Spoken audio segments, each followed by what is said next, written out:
You're listening to the Autism Outreach Podcast, and I am your host, Rose Griffin. I'm a speech language pathologist and a board certified behavior analyst.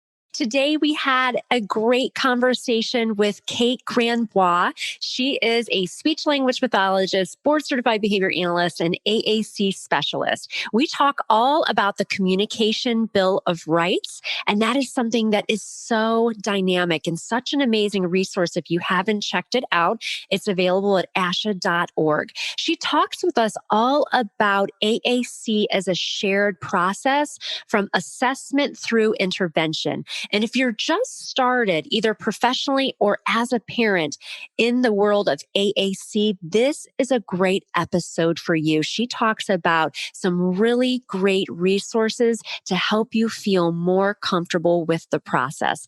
Kate is certified and she has 13 years of clinical experience working in private practice, outpatient clinics, outpatient hospital settings, and consulting to private schools and legal teams. She specializes in AAC and she has her own practice called Grandbois Therapy and Consulting LLC. She also has an amazing podcast called SLP Nerdcast. She is a wealth of information, and I'm so excited to share this episode with you. You're listening to Autism Outreach Podcast, a podcast full of ready-to-use strategies to help those with autism strengthen their communication skills. Here's your host, Rose Griffin of ABA Speech, a speech therapist and board-certified behavior analyst who shares tips you can use in your next therapy session. Thanks for joining us on episode 32 of the Autism Outreach Podcast. My name is Rose Griffin. I'm here to help you learn strategies you can use in your therapy sessions tomorrow to help your students. And today we have with us Kate Grandbois. Did I say that okay? You sure did. Okay. Thanks so much for joining us, Kate. It's so nice to have you on. I feel like we've been friends for a long time, but I don't know if we just got connected within the past 6 months to a year. Do you think? I think that's about right. But we share a lot of the same space. And, knowing you is great, Rose. You're fantastic. Yes. So fun. Kate is going to tell you a little bit more about her, but she is a fellow SLP, BCBA, Instagrammer. You actually have a TikTok as well. I talk about social media a lot as a way to disseminate here on the podcast. So let's hear all about that. Can you tell us a little bit about you and your journey? I can tell you lots about me and my journey, but not much about social media because I barely know how to use it. And if you find me on TikTok, there's one video, and that's probably all you're ever going to see of our TikTok channel. But anyway, so I am a dually certified speech and language pathologist and board certified behavior analyst. I am also for those of you who are listening to this as an audio version, I am a air quotes, AAC specialist. And I put that in air quotes because it's not really a title. And it is a somewhat controversial title if you follow in those circles. But I have been working exclusively in augmentative and alternative communication for about the last 10 years. And it's 100% of my clinical practice.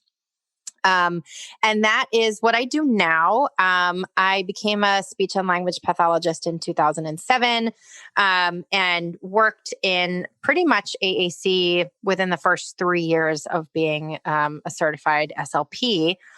And I quickly learned as I got more and more involved in working with individuals with complex communication needs and individuals who are minimally speaking or non-speaking, that there was this huge overlap in behavioral needs. And as I started my first 5 years, I worked in a hospital and got trained at the hospital in augmentative alternative communication by my counterpart, Amy Wonka, who, if anybody listens to our podcast, she's my co-host and general all around one amazing human being. I spent 5 years in the hospital and then transitioned into private practice. And when I was in private practice, I quickly realized that in working with this population, I could choose the best augmentative alternative communication system. I could do the best parent training. I could be just living large and doing a great job. But if I couldn't get my clients out from under their desk, then I couldn't do anything for them. And I equally at the same time was having all of these really frustrating conversations with BCBAs who were resistant to implementing my strategies or talk to me in a bunch of mumbo jumbo, big fancy words, or I was just having a lot of really frustrating experiences with BCBA. So I sort of had this, what do these people know that I don't know? I don't understand. What knowledge do I need to have to get these people to listen to me? At the same time, I was having this clinical experience of not really being able to serve my clients to the best of my abilities because I spent a lot of my sessions trying to manage behavior or improve behavior or improve my therapy with complex behavior without really the science to help me do that. So in 2015, I went back to school while I was pregnant with a toddler. And I should thank my husband for not leaving me during that period of my life. Yes. So I went back to get up my BCBA. And since then, I'm still in private practice, but the last 2 years have been primarily focused on, as you mentioned, disseminating information. So the largest part of my practice is a continuing education platform that has, it's a podcast for ASHA CEUs and master classes and webinars and all of that stuff. So that's my journey in a nutshell. Interesting. Yes. I know when I went back to get my BCBA, actually, my husband was totally fine. We were living in a different state with no family around. And I had my first baby down there, and things didn't get crazy until I started studying for the BCBA exam, which is a very notably hard exam. And after I completed that, he said, "You're not going back to school again for anything, are you?" And then a couple years later, I started ABA speech, but that's okay. I mean, it's hard. Yeah, that's awesome. Okay, so in your area too, you're on the East Coast. Would you say that your area is really dense with non-public programs for kids with autism and or more dense with BCBAs? It feels like it would be, but is that true, you think? I heard a statistic actually yesterday while I was listening to a podcast, and it might not be an up-to-date statistic because I think the episode was a little old. But I think Massachusetts, if not now, at one time had the highest density of BCBAs in the country. So we have a lot here in Massachusetts. We also have a lot of non-public programs for individuals with complex communication needs, behavioral needs, and autism spectrum disorders. And so we are sort of spoiled out here because as I mentioned, I've had a lot of really frustrating conversations with BCBAs, but there are also a lot of resources for families. And I'd say the vast majority of BCBAs that I've worked with are tremendously collaborative in that they know their scope of competence and don't infringe upon my scope of competence or collaborate with me nicely when we have a shared scope of competence. But yes, the East Coast I've learned through my journey just being on social media that everywhere is different. And I know where you are is very different from where I am. Yes, not as dense, but I definitely related to the fact that actually, even as an SLP BCBA, and now I've been dually certified for 10 years. I'm also a school-based practitioner 3 days a week, and recently got into, I'd say, a disagreement with a BCBA about AAC, Kate. Shocker. I know, Shocker. about AAC. So, I vented to a fellow unicorn that I vent to, another SLP BCBA, and then I composed myself when I wrote a nice professional email. And do you know how many of those are sitting in my draft box? They're like rage emails, and then I don't send them. That's good. You're practicing HALT. I talk about that in my ASHA approved ethics course. There you go. But yeah, you practice HALT. But anyway, I did have a meeting with a BCBA recently about an AAC device with a person I've worked with for a very long time. And we all have those conversations. I mean, and this is coming from two people who are SLP BCBAs. I know that sometimes SLPs and BCBAs don't always see eye to eye about things, and it can be really hard to have that collaboration. And I liked how you talked about how, I know you're going to talk about that today with AAC, how we can all work together and, all those really amazing things. It's really great that your practice is really made up of supporting AAC users. That's so very specific. And I'm sure that people really love that. People are always reaching out to me on social media about that. So, and you're licensed in, is it Massachusetts? Yes. Massachusetts. Yep. Okay, awesome. So today I had Kate on because AAC comes up a lot. And so today we're going to talk about AAC collaboration and evidence-based practice. So Boy. AAC, are you excited? Are you ready for Woohoo! this? I hope so. Let's get ready. AAC is definitely a shared space, and we share it with parents, teachers, and other professionals. So can you talk to us a little bit about kind of everybody's role in that? How we can work more collaboratively together? Because you were talking about some of the barriers when you were becoming a BCBA, like this is my students not exactly engaged in the therapy sessions. And, that's maybe why you wanted to learn more about behavior and things like that. I know a lot of people are probably really struggling with the implementation piece. I'm really fortunate to work in an amazing school district where, everybody is on board with whatever the communication recommendations are. But I know just from being in the field 20 years, sometimes, there might be a speech therapist listening who, having someone take the device out of the book bag and make sure it's charged. And some of those might be barriers and things like that. So can you talk to us a little bit about that collaboration piece and how we can make sure that we're all working together to get everybody on the same page? Sure. So you touched on like 10 different really important things. So I'm going to really try hard to compartmentalize them and go through them in a sequence. So the first piece of the, shared communication and collaboration is I want people who are listening or watching to think about the Communication Bill of Rights. If you're not familiar with the Communication Bill of Rights, you can Google it. It is a resource available through ASHA, and it lists several bullet points of how communication is just that, a fundamental human right. So thinking about the Communication Bill of Rights and then thinking about someone who is minimally speaking or non-speaking, how are they going to access the Communication Bill of Rights? Through Augmentative Alternative Communication. And any individual who's familiar with just communication sciences in general knows, or any human being knows, that we don't just communicate in school, we don't just communicate in therapy, we communicate everywhere across a variety of modalities. You and I are using Zoom right now with these giant microphones. I was emailing you earlier. I might talk to you on the phone. There are a myriad of modalities through which we communicate with each other. And communication is a spectrum. So when you think about an individual needing to access their Communication Bill of Rights and communicate in multiple environments, nobody owns just one environment. There are communication partners in a variety of environments. There are peers in a classroom. There's classroom teachers. Think about all the environments where your client, student, patient, AAC user might be, and how important it is not only to support the AAC user, but to support make environmental modifications to make that communication as successful as possible in all of those environments. And of course, when you start using the word, so let's break that down into some subcategories for a second. So you have communication partners in the community. The example I always give is the guy at Dunkin' Donuts. I'm in New England. There's Dunkin' Donuts like on every corner, right? Or True. Maybe it's Starbucks or your deli counter or wherever you are. They're the unfamiliar communication partner. You have close friends and family who are possibly more familiar communication partners.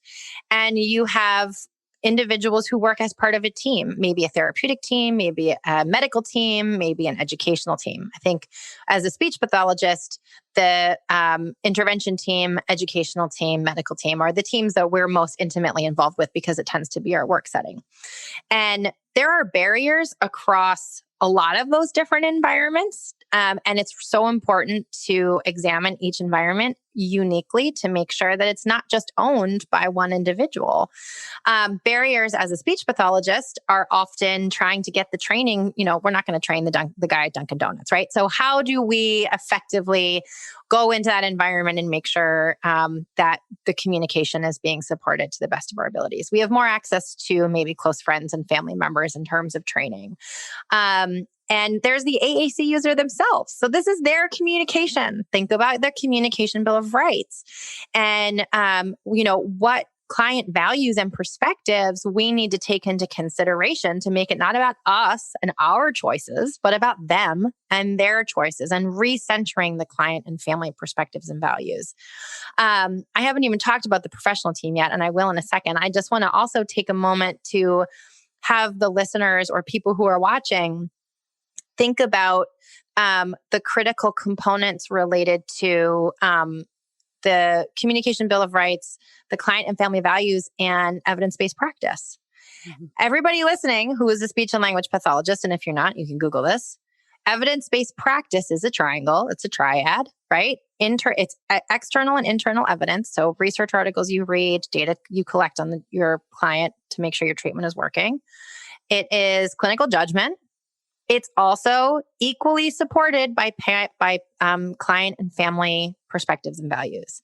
So taking the AAC users' perspectives and values into consideration is evidence-based practice. It's not fluff. It's part of our ethical requirement and part of our jobs.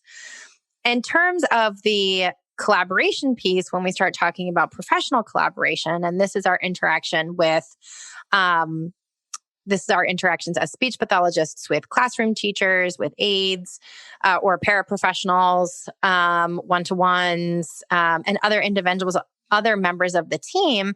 That's a critically important piece of success in a school environment or in, a habitual environment. Now, if you're working in outpatient, that's I worked and I got trained in outpatient. That's a very different setting. I'm not sure that we have time to talk about, in terms of the barriers to effectively implementing AAC from an outpatient perspective, because your therapy room does not represent where that child goes or patient goes or student goes or adult goes, the rest of their lives that week. It's just that 1 hour. But when you're talking about a school team, the AAC isn't necessarily just about accessing curriculum in a school. I know that's what the law says, but there are social interactions in a school. There are, basic wants and needs in a school in terms of access to food and water and bathroom. Mm-hmm. There are preferences. There are activities. School is a really dynamic and robust place, rich with communication. And again, client, Communication Bill of Rights, thinking of it through that lens, what kinds of things do we need to access as speech pathologists to make that communication as successful and empowering and as important as possible? And it's not in our speech rooms. It's in the classroom. It's in the hallway. It's with the gym teacher. It's with the OT, and it's with the BCBA. And I know this is where we really start to see some breakdown. And I don't know if you want to get into that. There's a lot of reasons for it. And this is sort of the world that I live in. It is a shared scope with a variety of different professionals. And unfortunately, when we collaborate with BCBAs around AAC, there tend to be more grumpy feelings for a whole host of reasons, a lot of which are justified. But it is a shared scope of practice. A shared scope of practice doesn't necessarily mean it's a shared scope of competence. Right. It also doesn't necessarily mean that there is a shared scope when you start talking about AAC implementation versus AAC evaluation and recommendations. Those are also two different things that have very different implications for shared scope. But you can sort of see through looking at all of that through the through the Communication Bill of Rights, how important it is. It's critical to share this across professionals to support the AAC user being as empowered and successful in their lives, particularly in schools. Yeah. And I think that's what's so interesting about private practice versus public school. I really love that I've always had a toe in both settings because when I'm in a private practice, like today, I saw a private client and I completely get access to the family and I'm in the home environment and it's a younger student. So I can answer so many questions that the family has and I can see how they're interacting. And I love that. Versus when I'm in a school, it's so language enriched. I tend to work with middle school and high school students. So it's like the entire school environment is my therapy room. I always say that I really don't see anybody in my therapy room unless it's something very, very specific, like maybe a student who's stuttering or, something like that. But I always say the larger school environment. That's what I put on my IEPs, that the student will communicate in the larger school environment. I love that. Thank you. Because if you're really thinking about it, I am always thinking, well, how is my student number one, why is what we're working on functional? And number two, how can they generalize that across the day? Because if we're working on something that, and we're not sure why we're working on it, sometimes as a young clinician, I remember when I was working in a non-public program and I would have these special ed directors come in and drill me on why I was working on something with a student. And I kind of was like, I don't know, because I think that's what my textbook told me to do. That's what's next in the steps. Yeah, I'm not sure exactly. But as I became more seasoned, I feel more comfortable talking about those different types of things. But so with your practice, do you do a lot of consulting in the schools where you're a piece of the team? Because I think as I'm very spoiled in my school district, I actually have an AAC. Her title is specialist. That's why I put it in quotes. It is a real job. It's okay. It totally is. And I love her. I'm not sure, I'm not in that world full time. So I'm not sure what I know. It's kind of like saying behavior specialist. There's a lot of questions about that term, but this person comes in, they help me with assessments and they help in my county, it's through an educational service center. So it's such a great, I think that's what's hard for, especially school-based or anybody really, is to number one, stay up to date. Like you talked about assessment versus intervention. I think for some people, it's just really hard to even know how to get started in the assessment portion of it. So I know that wasn't exactly maybe one of our talking points, but is that something that if you're listening and you're a school-based therapist and you're like, well, how do I even get started? Do you have any kind of basic 1, 2, 3 steps for us regarding that type of assessment piece? It's more like 1 through 50 steps, but yes. So, I mean, AAC is a really specific area of competence that requires knowledge across not necessarily just communication development, but equipment and vendors and the law and your workplace setting and funding and Medicaid. I mean, and the documentation is different. So it's a much bigger beast to tackle. And funny enough, we just wrote 2 we have a series of podcast episodes on this that we released in the last 2 months. So AAC Eval Basics 1, AAC Eval Basics 2, and then I'm not sure when this is coming out, but we have another one that will be up in July, end of July. That's going to be a live one to sort of answer some questions. And we've broken it down into, and anybody who's listening who does want to seek more additional information, don't have to listen to our podcast. There's lots of other resources out there. But I think it's really important to go through if you're seeking your own knowledge and sort of choosing your own adventure, breaking it into the sequence. So step number 1, what is the Communication Bill of Rights? How is AAC different than a typical 3-year assessment? What are some of the philosophical cornerstones? You have to have your we call it, put your AAC evaluator hat on. It's a totally different hat that you may have never worn. Yeah. Familiarize yourself with some of the assessment frameworks that are out there that are wonderful, like the SETT framework, that's SETT. That was written by Joy Zabala. We have an episode on that as well. We interviewed her. She's amazing. Hi, Joy. You're the best. And then the second one would be the PESICO framework, PESICO, which is more of a medical model.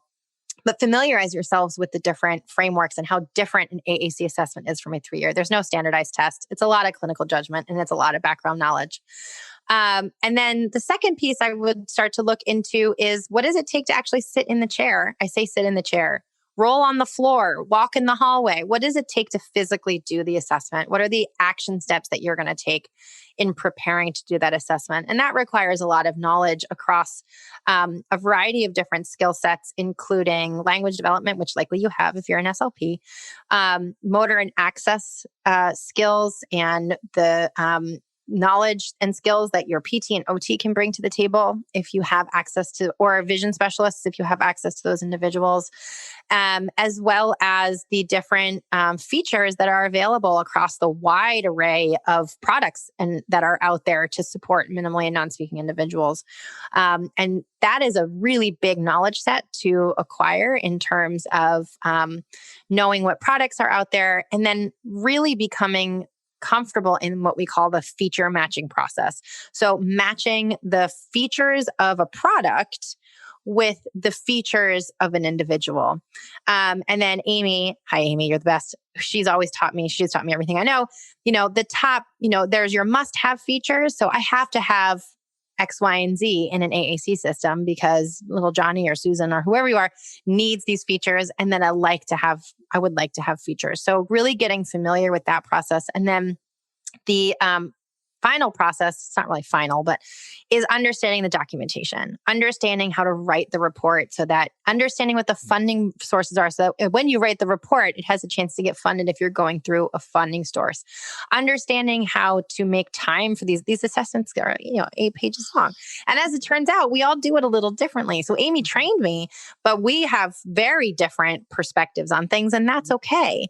And then I think an overarching piece of all of that is self-awareness and ego. An AAC evaluation is not about you.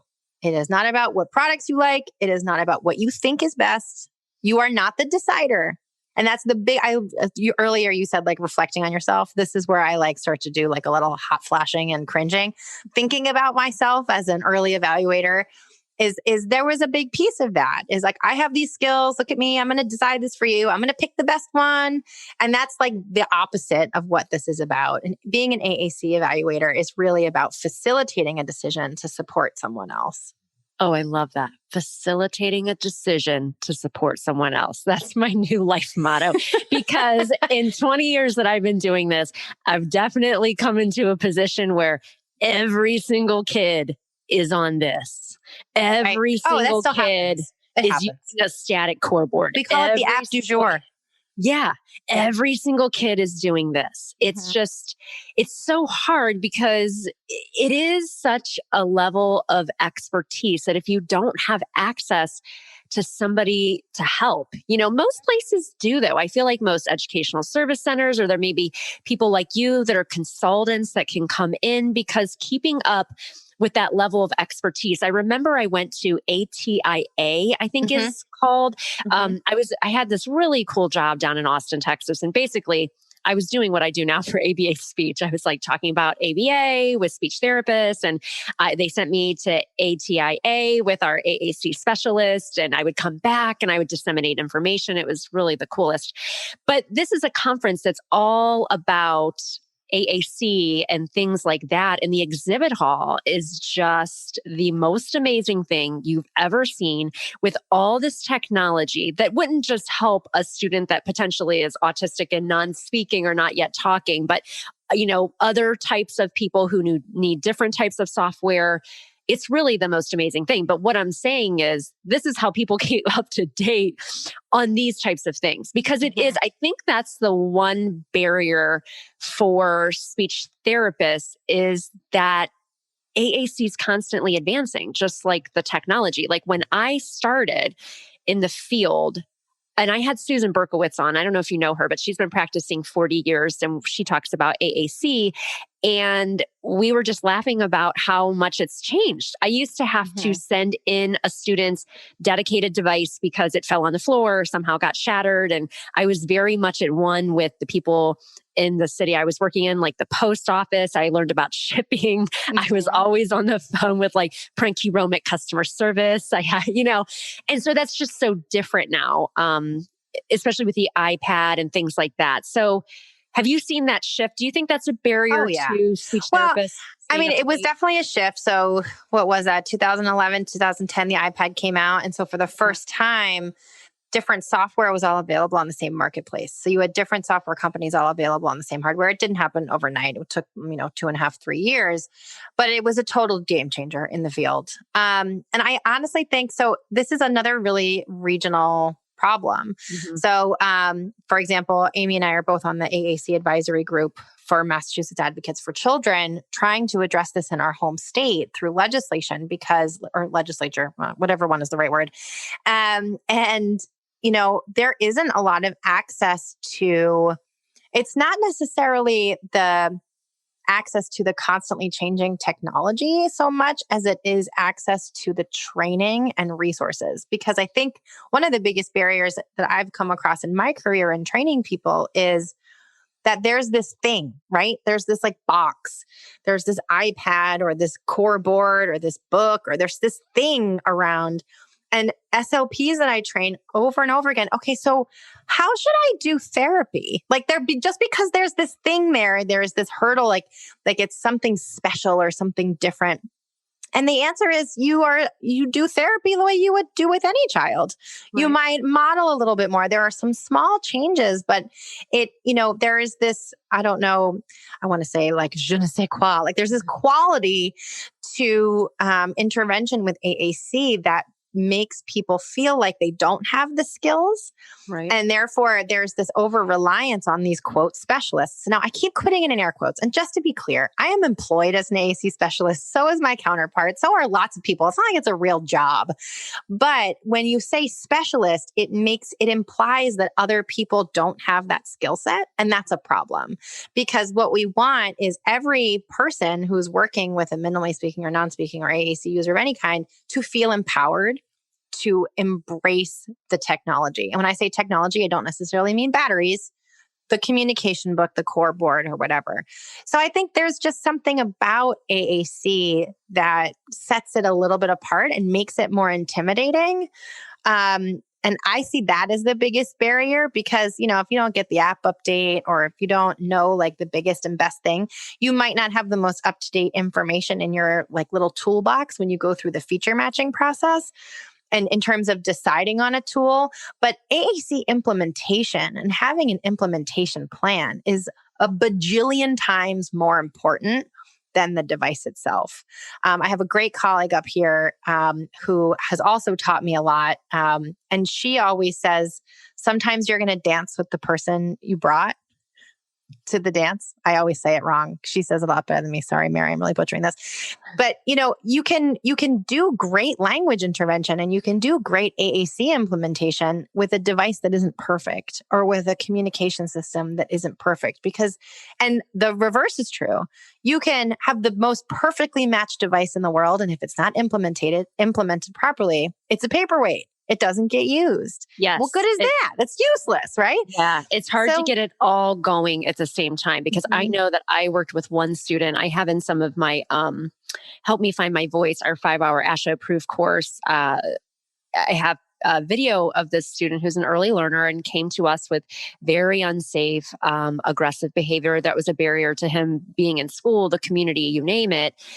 And he came to us with a beautiful device, a beautifully set up device with real life pictures and really a nice motor plan. It all made sense. But the intervention piece, and I'm sure his behavior was a barrier, it's like the chicken and the egg, what came first, but, he wasn't using it functionally. So we had to really just, pair the environment and ourselves with good things. And he was able to start using it and communicate on his own, which was absolutely amazing. But that's so true. I think sometimes people are waiting for that very perfect thing to come along. And that's what I've always, just make sure we're taking data, making sure we have a plan. And, this may seem so elementary to you because in your practice, but one of the things that I have really tried to do in my practice in a school, I've been lucky enough that the school that I work in, we have the iPads with the students' exact vocabulary that's on there so that staff can go through and see what is in the device, where the different buttons are, how to use, word finder, how to find the different things. Because if you don't know, I think people are just afraid. They're afraid of it. Like you said, this is like going to totally change the way that I do therapy. Like the student is non-speaking and they have a device. And now I'm not sure where to go. And I think that just goes back to your comfort level, your familiarity, kind of hunkering down and getting in there. But I have found that something as easy as making sure that staff has access to being able to go in to the student's AAC device. And now with technology being so advanced, they don't even have to touch the student's actual device. There are ways to have that on another iPad. And I do have a nice tech team where I work. So that is a kind of a luxury I have. But that way people feel comfortable. And even to train staff and teachers, like, hey, this is Word Finder. if you're working on something you want the student to participate in. But then I always scaffold it too. Like if I have students and they're working on news to you and the student is at a level where they're able to participate and we kind of supplement that may not even be a goal for their speech therapy, but I may see what they're going to be going over in the larger group lesson. And then I scaffold that in my session and make sure I orient them to those types of things on their device so they feel comfortable then participating in the classroom. So those types of easy, I guess maybe it's not easy, but those little suggestions. It speaks to your comfort level, right? And I think, there are a lot of classroom staff, speech pathologists who are, so they told me to model on the device, but what does that mean? Or how often do I do it? Do I do it constantly? If I only did it twice, did I not do it right? There are a lot of implementation strategies in AAC that are very gray and they're very individualized. And, you and I could get trained in the same thing and we do it differently and it looks totally different. Is that bad? No, not necessarily at all. So, I think that this is one of those areas where I had a professor say this to me in graduate school. It's the science and the art sort of blended together. And I think it's not as intuitive as other things are in our field, like working on an S sound or, some of these other very black, you can give some black and white instruction. There's a lot more nuance to it. And I think it makes it difficult. Absolutely. So if you have a parent or if you have a SLP who wants to dip a toe into AAC and kind of get started, I love this idea of the communication bill of rights because I've heard of that, but I feel like after this, I want to go back and look at it again on ASHA. What are some other things that they could do to kind of orient themselves to, what is AAC, kind of some basic preliminary, Kate has a podcast, which I know you're going to tell us a little bit about that towards the end to find out more about you, but anything else that you would kind of recommend if you have a speech therapist and maybe they got a new position and they're going to be working with some AAC users? What might be like a good starting point for resources? Sure. So it's funny. It's really weird to talk about your own work, but we had this exact question come to us. And so we did publish 2 episodes, AAC Basics 1 and 2, just to get some like fundamental understanding. If you want to read some articles, the blog Practical AAC is amazing. Carol Zangari runs that blog and she's brilliant. Yeah.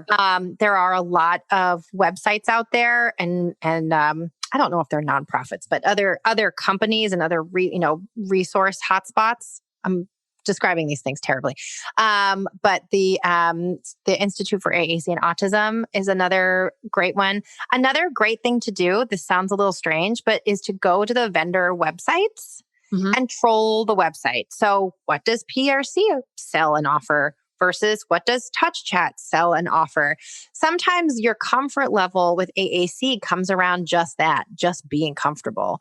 And if you're able to sit at a desk with a new student and look at their device and go, oh, I know what that is. That's an iPad loaded with TouchChat, or that's Proloquo, or that's Speak for Yourself, or that's Toast Snap Plus Core.